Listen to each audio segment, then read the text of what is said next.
مجھے حق سچ کہنے اور ہم سب کو سن کر عمل کرنے کی توفیق عطا فرمائے۔ سامعین محتشم، آج میرے درس کا موضوع تعلیمات اولیاء، تعلیمات صوفیاء، کیونکہ یہ مہینہ اس میں کثیر تعداد میں اولیاء کرام کے اوراث ہیں، تو جو اولیاء اللہ ہیں، صوفیاء کرام ہیں، انہوں نے ہمیں جو ہے تعلیمات کیا دی ہیں، صوفی ہوتا کون ہے۔ ہماری نظر میں تو ولی یا پیر ہم اس کو کہتے ہیں کہ جو بڑی بڑی لٹیں رکھ لے، 10 انگوٹھیاں پہن لے، داڑھی منڈا ہو، نمازی بھی نہ ہو، ہم کہتے ہیں کہ یہ جو ہے وہ بڑے اللہ کے ولی ہیں، جو بڑے پیر صاحب ہیں۔ لیکن شریعت کیا کہتی ہے کہ ولی کون ہوتا ہے؟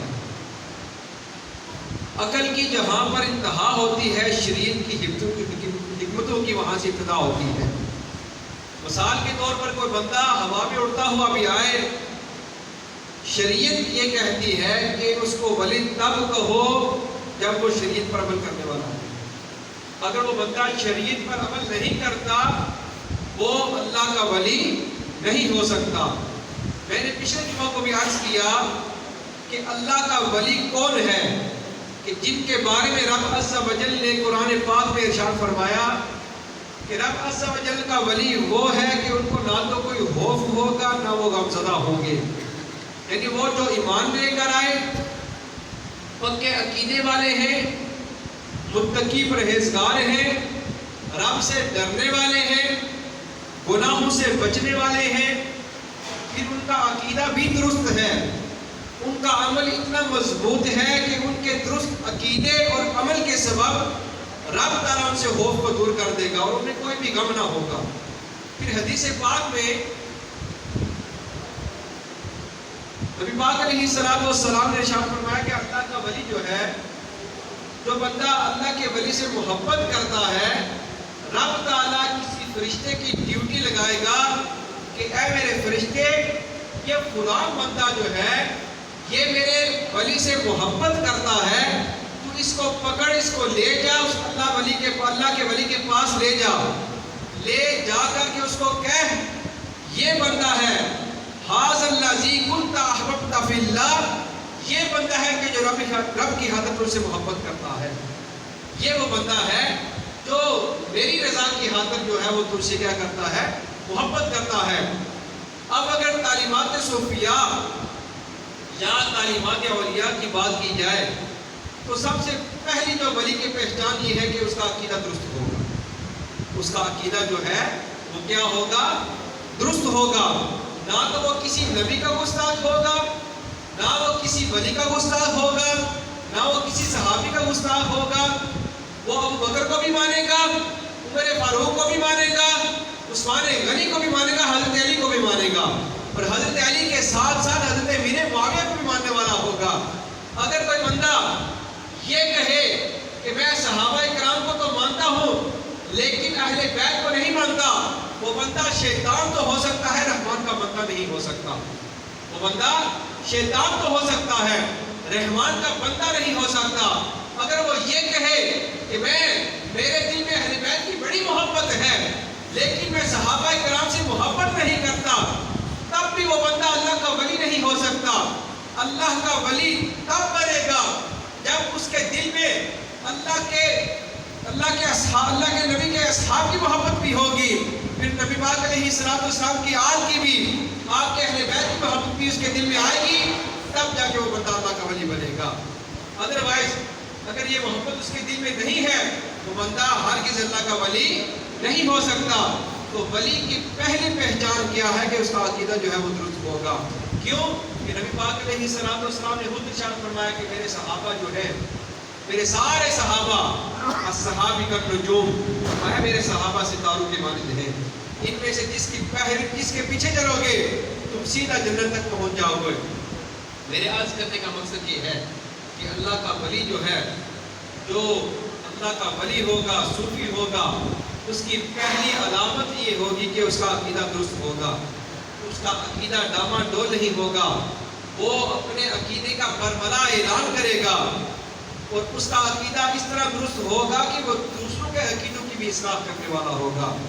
حضرت عبداللہ عبید اللہ احرار رحمۃ اللہ علیہ مجدد پاک رحمۃ اللہ علیہ کے مکتوب کو آپ نقل کرتے ہیں، فرماتے ہیں کہ مکتوبات شریف میں مجدد پاک رحمۃ اللہ علیہ نے بڑی پیاری بات لکھی، فرماتے ہیں کہ میرے مریدین جو ہیں، میرے متوسلین، میرے محبین جو مجھ سے محبت کرنے والے ہیں، وہ اگر میرے بارے میں یہ کہیں کہ میرے پیر صاحب نمازی بھی ہیں، پیر صاحب حج بھی کرتے ہیں، روزے بھی رکھتے ہیں، زکوٰۃ بھی دیتے ہیں، ساری عبادات کا ذکر کریں، لیکن آخر میں وہ یہ کہیں کہ میرے پیر صاحب سنی نہیں ہے، کہتے ہیں کہ اس نے مجھے گالی دی، اس بندے نے مجھے کیا کیا؟ اس بندے نے مجھے گالی دی۔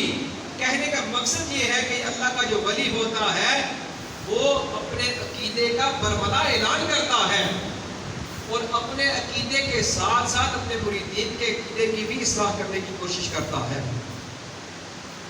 اب پیر مہر علی شاہ صاحب رحمۃ اللہ علیہ بہت بڑے اللہ کے ولی ہیں، آپ رحمۃ اللہ علیہ کے جب مناظرہ ہو گیا اس کے ساتھ، اس خبیث کے ساتھ، کاڑے کے ساتھ، اب جب بات چیت ہوئی، بات طے ہوگی کہ فلاں تاریخ کو مناظرہ ہے، اب کچھ بندے آئے آپ کے پاس، آ کے کہنے لگے کہ حضرت آپ کن چکروں میں پڑ گئے ہیں، یہ تو مولویوں کا کام ہے، وہ جا کے مناظرے کریں، آپ تو اللہ کے ولی ہیں، آپ صوفی ہیں، آپ کن چکروں میں پڑ گئے ہیں، آپ مصلی لیں، تسبیح لیں، حجرے میں جا کے اللہ اللہ کریں، آپ کن چکروں میں پڑ گئے ہیں، یہ مناظرے کرنا یہ تو صوفیوں کا کام ہے۔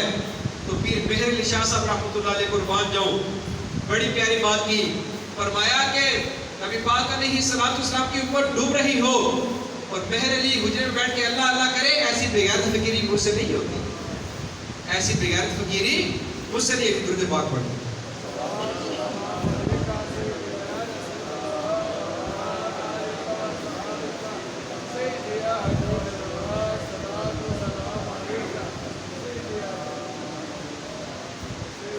یہ کون کہہ رہا ہے؟ پیر مہر علی شاہ صاحب رحمۃ اللہ علیہ۔ اور ولایت کا مقام کیا کہ اثر کی صورتیں چھوڑ دیں تو سرکار دیدار عطا فرما دے۔ مقام یہ کہ اگر سنتیں چھوٹ جائیں تو حضور خواب میں آ کے ارشاد فرمائیں کہ سنتیں چھوٹ گئی ہیں، آپ فرما رہے ہیں کہ لوگوں تم مجھے کہتے ہو کہ میں جو ہے وہ مجھے بیٹھ کے اللہ نہ کروں، میں اس سے جا کے مناظرہ نہ کروں، فرمایا کہ سرکار کی امت ڈوب رہی ہو اور مہر علی حجرے میں بیٹھ کے اللہ اللہ کرے، ایسی بغیرت فقیری مجھ سے نہیں ہوتی، ایسی بغیرت فقیری مجھ سے نہیں ہوتی۔ شریعت نے ہمیں قاعدہ دے دیا کہ اللہ زین آمنو، کہ اللہ کا جو ولی ہوگا اس کا عقیدہ درست ہوگا، وکانوا یتقون، دوسرا یہ کہ اس کا عمل مضبوط ہوگا۔ صوفی جو ہے، اللہ کا ولی جو ہے وہ کبھی بے عمل نہیں ہو سکتا، اللہ کا جو ولی ہوتا ہے وہ کبھی بے عمل نہیں ہو سکتا، کبھی بے عمل نہیں ہو سکتا۔ سرکار نے نشانی ارشاد فرما دی کہ اللہ کا ولی ہوتا کون ہے، فرمایا اللہ کا ولی وہ ہے اذا ذکر اللہ، کہ جب تم اسے دیکھو تو تمہیں رب یاد آ جائے، جب تم اسے دیکھو تمہیں رب یاد آ جائے۔ اعلیٰ حضرت رحمۃ اللہ علیہ فاضل بریلوی، آپ نے پیر کامل کی جو ہے وہ پہلی شرط آپ نے لکھی، فرمایا کہ اس کا جو ہے وہ عقیدہ درست ہونا چاہیے، اس کا عقیدہ درست ہونا چاہیے۔ فرمایا رب عز و جل نے قرآن پاک میں ارشاد فرمایا ان الذین آمنوا وعملوا الصالحات سیجعل لهم الرحمن ودا، کہ عقیدہ درست رکھ، عمل اچھا کر، صلہ کیا ملے گا کہ تجھے کسی کے پاس جانے کی ضرورت نہیں پڑے گی، رب تعالیٰ تیری محبت جو ہے وہ لوگوں کے دلوں میں پیدا کر دے گا، رب تعالیٰ تیری محبت جو ہے وہ لوگوں کے دلوں میں پیدا فرما دے گا۔ اعلیٰ حضرت رحمۃ اللہ علیہ نے فرمایا کہ ولی کامل جو ہے دوسری شرط کیا ہے اس کی کہ وہ بندہ فاسق معلن نہ ہو، وہ بندہ فاسق معلن نہ ہو۔ فاسق کسے کہتے ہیں؟ یہاں سوال پیدا ہوتا ہے کہ فاسق کسے کہتے ہیں؟ فاسق وہ بندہ ہے جو اعلانیہ گناہ کبیرہ کرے، جو بندہ اعلانیہ گناہ کبیرہ کرے، نماز چھوڑے، نماز چھوڑنا بھی گناہ کبیرہ ہے۔ جو بندہ بلا وجہ داڑھی منڈوائے، داڑھی منڈوانا بھی یہ گناہ کبیرہ ہے۔ جو بندہ یہ کام کرے، ایسا کام کرنا یہ کیا ہے؟ گناہ کبیرہ ہے۔ جو بندہ اعلانیہ گناہ کرتا ہے، گناہ کبیرہ کرتا ہے، وہ بندہ کیا ہے؟ فاسق معلن ہے۔ وہ بندہ کیا ہے؟ فاسق معلن ہے۔ تو فرمایا جو اللہ کا ولی ہوتا ہے وہ بندہ گناہ کبیرہ کا عادی نہیں ہوتا۔ تو آج ہم نے ولایت کا بیان کیا رکھا ہوا ہے اپنے ذہن میں؟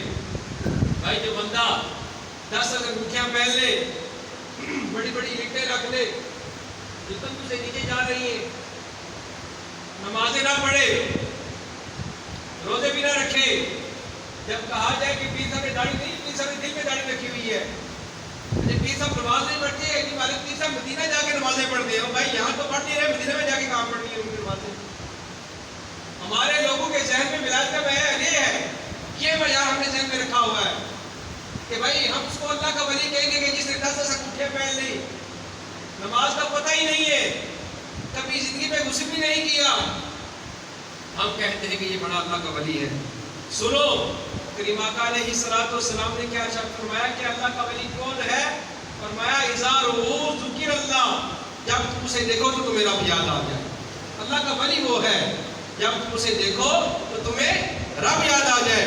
یعنی اللہ کا ولی جو ہے وہ اعلانیہ فسق نہیں کرتا، اعلانیہ گناہ نہیں کرتا۔ 1,24,000 کم بیش انبیاء کرام، آپ ان کی سیرت اٹھا کے دیکھیں، کسی نے بھی کبھی داڑھی نہیں منڈوائی، کہیں بھی نہیں لکھا کہ کسی نے داڑھی منڈوائی ہو۔ حضرت بایزید بستامی رحمۃ اللہ علیہ نے بڑی پیاری بات لکھی، آپ فرماتے ہیں کہ لوگوں ایک بات یاد رکھنا، اگر کوئی بندہ تمہارے پاس ہوا میں اڑتا ہوا کوئی آئے، پانی پر تیرتا ہوا آئے، ہوا میں اڑتا ہوا آئے، پانی میں تیرتا ہوا آئے، اگر وہ سرکار کی ایک سنت کا بھی تارک ہے، وہ شیطان تو ہو سکتا ہے، رحمان کا بندہ نہیں ہو سکتا۔ وہ شیطان تو ہو سکتا ہے لیکن رحمان کا بندہ نہیں ہو سکتا۔ بھائی ہمارے بزرگان دین، ہمارے جو اولیاء اعظام ہیں، ان کی سیرت بھی ایسی تھی کہ اگر کوئی کافر بھی ان کی سیرت کو دیکھے تو کلمہ پڑھ کے مسلمان ہو جایا کرتا تھا۔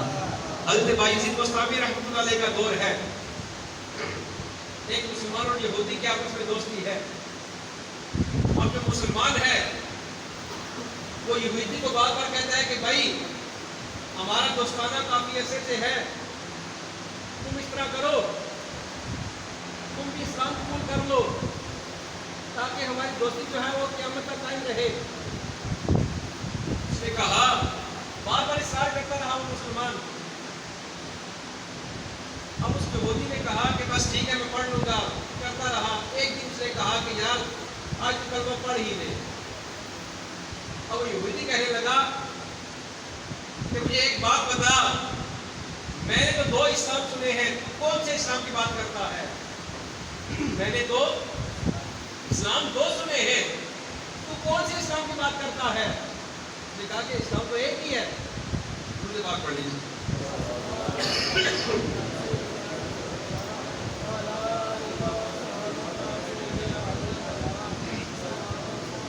بڑے پتے کی بات بتا رہا ہوں کہ ہمارے اولیاء کرام کی سیرت جو ہے وہ بھی کافر کو کلمہ پڑھا دیتی ہے۔ دور کس کا ہے؟ بایزید بستامی رحمۃ اللہ علیہ کا دور ہے۔ اب یہودی مسلمان جو ہے ان کے آپس میں مکالمہ ہو رہا ہے۔ مسلمان جو ہے وہ یہودی کو کہتا ہے کہ تو کلمہ پڑھ کے مسلمان ہو جا۔ یہودی نے سوال رکھ دیا کہ بھائی مجھے یہ تو بتا، میں نے 2 اسلام سنے ہیں، کس اسلام کی بات کر رہا ہے؟ اب مسلمان کہتا ہے کہ بھائی اسلام تو ایک ہی ہے، 2 کیسے ہوئے؟ اس نے کہا کہ میری بات سن، میں شراب پیتا ہوں، تو بھی میرے ساتھ شراب پیتا ہے حالانکہ تم مسلمان ہے۔ میں شراب پیتا ہوں، تو بھی میرے ساتھ شراب پیتا ہے حالانکہ تم مسلمان ہے۔ میں رشوت کھاتا ہوں، تو بھی کھاتا ہے حالانکہ تم مسلمان ہے۔ اس نے کہا میں جوا کھیلتا ہوں، تو بھی جوا کھیلتا ہے حالانکہ تم مسلمان ہے۔ میں چوک پہ کھڑے ہو کر ماؤں بہنوں کو تاڑتا ہوں، ان کی بدنگاہی کرتا ہوں، تو بھی میرے ساتھ یہ کام کرتا ہے حالانکہ تم مسلمان ہے۔ ہمارا کاروبار بھی دونوں کا مشترک ہے، اکٹھے کاروبار کرتے ہیں، جب ہمیں پرافٹ زیادہ ہوتی ہے یعنی حرام زیادہ ملتا ہے، میں بھی کھاتا ہوں، تو بھی میرے ساتھ آتا ہے حالانکہ تو مسلمان ہے۔ ایک اسلام تو یہ ہے، اور دوسرا اسلام وہ جو بایزید بستامی کا ہے، دوسرا اسلام وہ جو بایزید بستامی کا ہے کہ میں نے اس کا ظاہر بھی دیکھا وہ بھی پاک ہے، باطن دیکھا وہ بھی پاک ہے، وہ بندہ کبھی حرام بھی نہیں کھاتا، وہ بندہ بدنگاہی بھی نہیں کرتا۔ اب تو مجھے بتا کہ تو کون سے اسلام کی بات کر رہا ہے؟ تو بتا تو مجھے کون سے اسلام کی بات کر رہا ہے؟ کہنے کا مقصد یہ ہے کہ ہمارے بزرگان دین کا عمل ایسا ہے، اس نے کہا کہ تو نے مجھے بار بار کہا، اگر بایزید بستامی مجھے ایک بار بھی کہے کہ میں 100 بار کلمہ پڑھنے کے لیے تیار ہوں، اگر وہ مجھے ایک بار کہے کلمہ پڑھ تو میں 100 بار پڑھنے کے لیے تیار ہوں، کیونکہ جو تو اسلام کی تو بات کر رہا ہے اس پر تو خود بھی عمل نہیں کر رہا، اس پر تو خود بھی عمل نہیں کر رہا۔ یہ ہمارے بزرگان دین کی سیرت ہے۔ امام اعظم رحمۃ اللہ علیہ، امام اعظم ابو حنیفہ رحمۃ اللہ علیہ کی جن کی وجہ سے ہم حنفی کہلاتے ہیں، آپ رحمۃ اللہ علیہ ایک بار جا رہے ہیں، بارش ہو رہی ہے، ہوا یوں کہ آپ بارش میں چل رہے تھے، آپ کے پاؤں سے کیچڑ اڑا تو وہ کیچڑ جا کے یہودی کے جو ہے وہ دیوار پر گر گیا۔ آپ رحمۃ اللہ علیہ کے دل میں خیال آیا اگر میں اس کیچڑ کو صاف کرتا ہوں، کیچڑ تو صاف ہو جائے گا لیکن اس کی دیوار سے مٹی جو ہے وہ بھی گر جائے گی، تو یہ تو زیادتی ہے۔ آپ نے اس کے دروازے پر دستک دی، یہودی بار آیا، وہ یہودی آپ کا مخلوق بھی تھا، اس نے آپ کا قرض دینا تھا۔ جب اس نے دیکھا امام اعظم ابو حنیفہ رحمۃ اللہ علیہ کو تو کہنے لگا کہ حضرت آپ کو قرض لینے کے لیے آگے تو میرے پاس تو پیسے ہے نہیں۔ آپ نے فرمایا میں تیرا قرض معاف کرتا ہوں۔ وجہ بتائی کہ وجہ آیا کیوں ہوں؟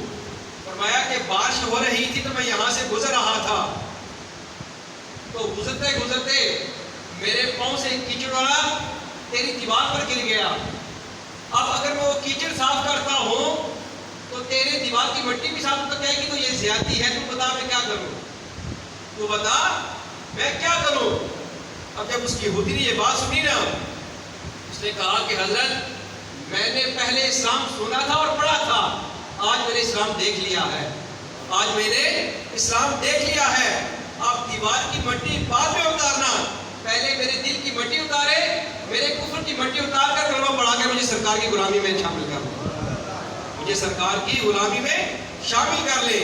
یہ ہمارے بزرگان دین ہے کہ جو جن کا عمل ایسا ہوتا ہے کہ اس کو دیکھ کر بھی لوگ جو ہے کلمہ پڑھ کے مسلمان ہو جایا کرتے ہیں۔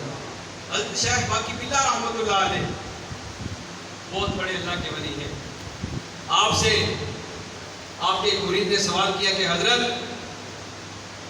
مجھے ایک بات تو بتائیے کہ فنا کیا ہے اور بقا کیا ہے، فنا کسے کہتے ہیں اور بقا کسے کہتے ہیں؟ شیخ باقی باللہ رحمۃ اللہ علیہ نے کہا کہ تیرا جو سوال ہے اس کا جواب میں وقت آنے پر دوں گا، جب وقت آئے گا تجھے تیرے سوال کا جواب مل جائے گا۔ اب کچھ دن گزرے تو شیخ باقی باللہ رحمۃ اللہ علیہ کافی علیل ہو گئے، آپ کا وقت جب قریب آیا، وقت رحلت، آپ نے ایک وصیت کی، فرمایا کہ جب میں اس دنیا سے کوچ کر جاؤں تو آپ نے اس طرح کرنا ہے کہ مجھے غسلا کر کفنا کر میری میت کو رکھ دینا ہے، ایک بندہ گھوڑ سوار آئے گا نقاب پوش، وہ آ کے میرے جنازہ پڑھ کے چلا جائے گا۔ جب حضرت کا وصال ہو گیا، آپ کی وصیت پر عمل کیا گیا، حضرت کو غسلایا گیا، کفنایا گیا، غسل بھی دے دیا گیا، کفن پہنا کر آپ کا جنازہ رکھا گیا۔ جب جنازہ رکھ دیا، اب سارے مریدین کھڑے صف میں انتظار کر رہے ہیں کہ کوئی بندہ آئے گا آ کے حضرت کا جنازہ پڑھائے گا۔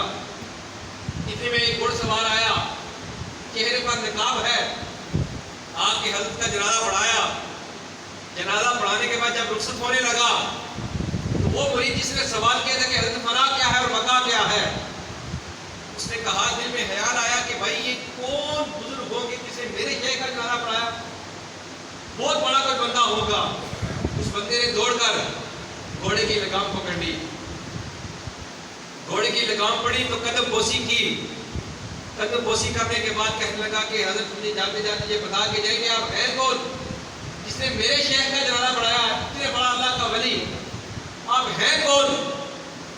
جب آپ نے اپنا نقاب ہٹایا تو دیکھا کہ باقی بلا خود تھے, باقی بلا رحمۃ اللہ علیہ وہ خود تھے. تو کہا کہ تم نے مجھ سے سوال کیا تھا کہ فنا کیا ہے اور بقا کیا ہے, تو آپ نے فرمایا کہ وہ جو لیٹا ہوا ہے یہ فنا ہے, اور یہ دیکھ رہا ہے یہ بقا ہے. جو لیٹا ہوا ہے یہ فنا ہے, تو جو تم مجھے دیکھ رہا ہے یہ کیا ہے, یہ بقا ہے. تو اللہ کا ولی جو ہوتا ہے وہ اپنی زندگی میں بھی لوگوں کی اصلاح کرتا ہے اور دنیا سے جانے کے بعد بھی لوگوں کی اصلاح کرتا ہے. نبی پاک علیہ السلام نے آسان جو ہے حال ارشاد فرما دے کہ اللہ کا ولی ہوتا کون ہے. فرمایا کہ وہ اللہ کا ولی ہے کہ جب اس کو دیکھو تو تمہیں رب یاد آ جائے. رب عز و جل کی بارگاہ میں دعا ہے کہ یہ درس و بیان ہوا اس کو سن کر اس پر عمل کرنے کی توفیق عطا فرمائے. ایک دعا